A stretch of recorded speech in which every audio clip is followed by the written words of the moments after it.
Hey, I'm Deb. And I'm Karen, and we're here to answer all of your real estate related questions with the same thoughtful advice that we would give our best friends. So, what is today's question? Today's question is, do I really need to get pre-qualified?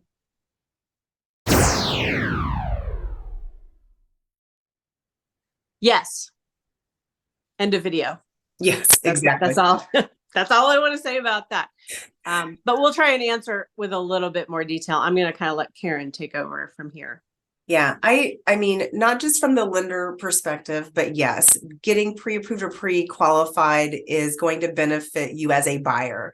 Whether or not you think there's anything weird on your credit or not, it's always great to have the lender pull the credit, review what kind of loan you're looking for, and just see that, make sure that you qualify. I always tell people, like, I hate to be that dream crusher. So if you've shown them a property that for whatever reason they don't qualify for, and then they come and see me, to get the pre-approval letter after the fact, I'm like, I'm sorry, we're not able to do this. And it could be credit related, it could be program related. I mean, there's just so many variables. And the bottom line is, yes, get pre-approved. It doesn't take very long, and you're going to save yourself a lot of heartache. I also like to say that it sounds silly, but it's not fair to the house you eventually end up buying. If you go and look at something and then you end up that you can't afford it, then you start to look at things in maybe a slightly lower price range, and everything you look at, you're going to stack up against that higher price range home. It's just going to make the whole experience really frustrating and kind of depressing. Like trust me, you'll Yes, cry. if you fall in love with that very first house that you've seen, or whatever the house is, could be your 10th house you've seen, but if you've fallen in love with that house and then come to find out you cannot obtain a loan for whatever reason, you're always going to compare Yeah, every house to that house. right. And then the other thing that I think we have run across before is people who have maybe errors on their credit report. So they go and they find their dream home, they're ready to make an offer. And typically, I don't know what percentage of time, but I would guess at least 80% of the time, getting pre qualified is a pretty quick process, takes a day or so. But two out of 10 times, you may run into something, whether it's some self-employment or some questions that need to be dug into a little bit deeper, or an error on your credit report. I'm sure you've seen that. Yes. And it doesn't take too long. So some people want to do the online process, which is great. They want to do it over the phone, in person, whatever route they want to do it. It's definitely on the lender's side. It doesn't take too terribly long. It can get a little bit more lengthier if there are some unique situations, like you mentioned, self-employment. You mentioned some errors on credit, or potentially, hey, I didn't know that loan was still out there.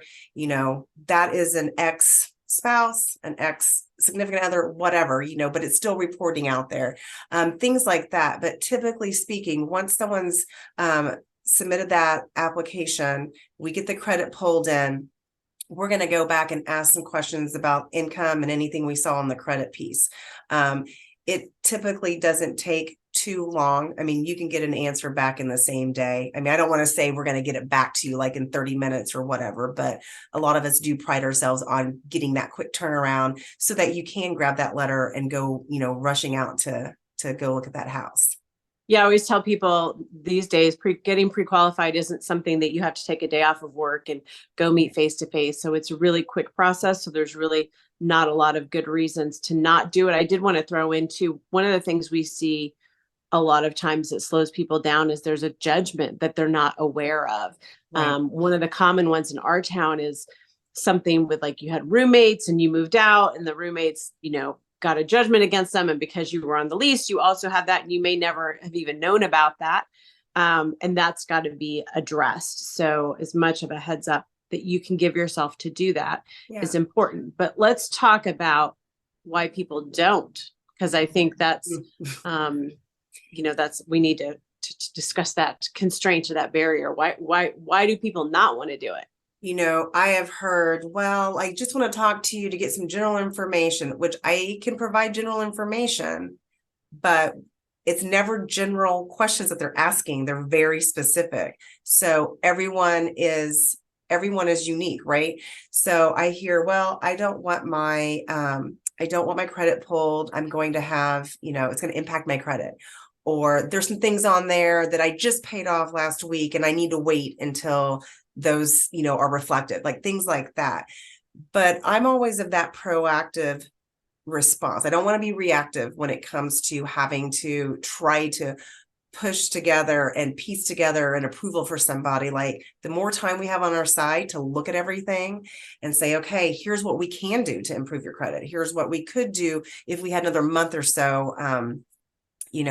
So I don't know. I hear all kinds of things, and my honest reaction is, rip the Band-Aid, let's get it pulled, let's see what's going on right now, and we'll get it figured out.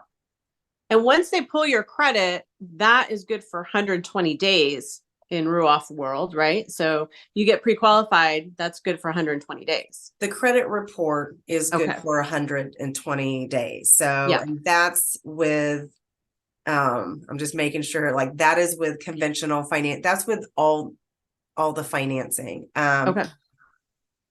It is everything else that may expire sooner than that. So pay stubs and things like that. But as far as credit, we're only going to pull that credit at the time of pre-approval. We will pull that a soft credit right before closing, just to ensure that there's no additional, new loans or new debts that someone's taken out. But and a lot of times your credit is fine when we pull it. And the impact of my credit pull, you're not going to see that impacting your scores until the next month. So, I think people, if you know that something could be out there potentially scarring on your report, it is kind of tough. Like, I don't, they don't want to jinx it, but I'm here to say it's better to find it out now. And we've got time to work through anything that we find out. Absolutely. I think maybe we'll do another quick hit video on what are the items that you need when you're getting pre-qualified, so people can kind of get that list and have it next to them when they go online or do a phone application or something like that. So we'll go into that in more detail on another video. On your end of things though, like, how often or how many realtors want to show all these properties if a potential buyer hasn't been to a lender to get pre-approved? To me personally, it's kind of two things. And one is a little bit, I don't want to call it selfish, but it is self-serving. And that is, a pre-qualification helps is a security thing for me, because I'm going out sometimes to vacant homes in the middle of nowhere, sometimes with less than great cell service, and meeting people that I may or may not know. And if I don't know them, then I say, well, get pre-qualified. It shows me that you're a serious buyer. So I'm going to put in, my effort too. But that it gives me a little bit of peace of mind that I have some information about you through the lender, that it's, safer for me to go out. If I have someone who absolutely refuses to get pre-qualified, especially in a situation like that, where it's, a vacant home and that kind of thing, I personally won't do it. It's just not a safe decision for me and my family. But beyond me, because it's about more than me, most sellers won't look at your offer without a pre-qualification letter. They just won't. It just is not going to get any attention at all. And so you just need to do it.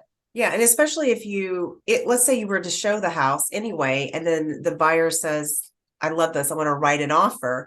And usually that's accompanied with, hey, when we present that, we need to have that letter. And then they don't have that letter. And this could be after hours. It could be on the weekends or whenever. And if they're not working with someone already, or, it may be hard to find somebody to, get someone pre-qualified on a Sunday night. So. Right. So just do it. Just do it. Just do it. I'm going to pause. And also, I just want to add that there's no out-of-pocket expense for a buyer to meet with a lender to have this pre-approval, pre-qualification even completed. It's just going to be the borrower's time, your lender's time. And as long as you want to put in that time and energy, it's definitely worth it in the long run. Absolutely. So the moral of the story is, don't be afraid of the truth. What's scary is the unknown. And I see so many people get caught up in the anxiety of like, I don't know what my credit looks like. I don't know what I can buy. I don't know what I can afford. There's a real simple way to answer that, and that is to get pre-qualified. Yeah. You trust your best friends to give you good advice. So consider us your best friends in real estate. Don't forget to like and subscribe. And thanks for watching. See you guys next time.